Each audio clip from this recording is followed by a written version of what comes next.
critère fampakarana hoy isika tamin'ny publication antsoratra zay napetrako teto amin'ny pejy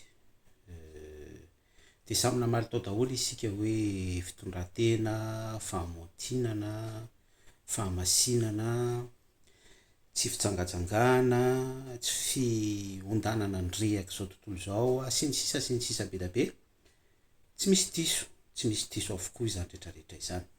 Fa androany zany dia hanome valiteny atsika par rapport am'izay sujet izay tsindriko fa tsy zako ro ny manana ny vérité absolue, sombitsombiny ihany ny fahalalantsika de mba mizara ihany koa zany tahaka anareo ny zara tamiko satria izay le firalahina ao amin'ny tompo Jesosy. En fait tsy de mila critère fiezahana be avy amitsika ny fepetra ahafahana mitsenana Jesosy Kristy eny amin'ny rano lanitra. Averiko indray fa tsy mitaky critère be avy amin'ny hoe fiezahantsika. Zay no niteboka voalohany zay.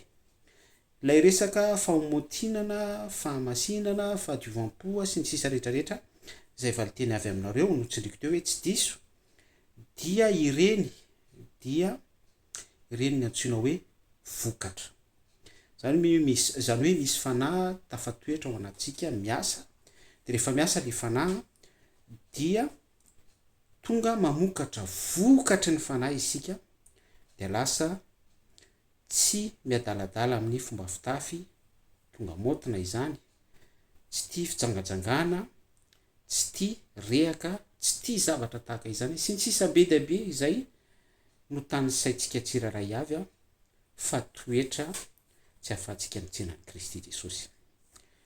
Androany ny valiteny omeko atsika dia ny valiteny tsotra be fotsiny teboka anankitelo, dia tsinona izany fa tsy maintsy mpino efa racheté, veriko tsara, tsy maintsy mpino efa racheté novidiany Jesosy tamin'ny rany ny olona anankiray. Tsy avy amitsika izany fa avy amin'Andriamanitra tokoa, fanomezana maimaim-pona teo amin'ny hazo fijaliana. Zay ny teboka voalohany. Teboka faharoa dia ny fanahy masin'Andriamanitra izay mitoetra ao anatsika. Io no mifampitohy an'ilay zavatra no tanitsaitsika be da be hoe rehefa manana ny fanahy masina atao anatsika isika, dia ny fanahy masina no miasa atao anatsika, mitary-dalana atsika ary mitondra amin'ny lalana izay takin'ny fanahy masina tokony alehantsika ary mamofokatra ny fanahy araka izay isika. Teboka fahatelo farany dia ny tenin'Andriamanitra izay tonga amina, tonga saina velona, ilay hoe saina tonga fampianarana miteny lasa fiainana, zay le niteny amty hoe amina.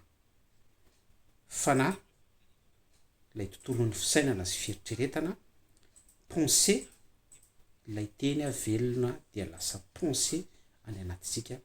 Zay no teboka fahatelo.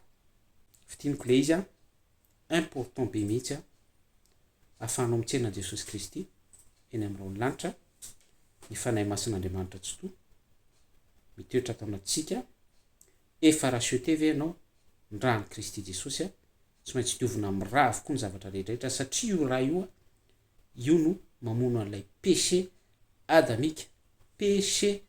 adamika ho tafototra tao amin'ny sahany edena, ary ny farany dia ny tenin'Andriamanitra tonga velona mihitsy lasa miaina any amin'ny pensée atsika sy ny émotion atsika, ny tontolon'ny saitsika, dia tsy fisainana izao tontolo zao intsony no etsika misaina ny sitrapon'Andriamanitra fa fisainana avy amin'ny Jesosy Kristy. Sombitsombiny ihany ny fahalalantsika mankasitraka anao.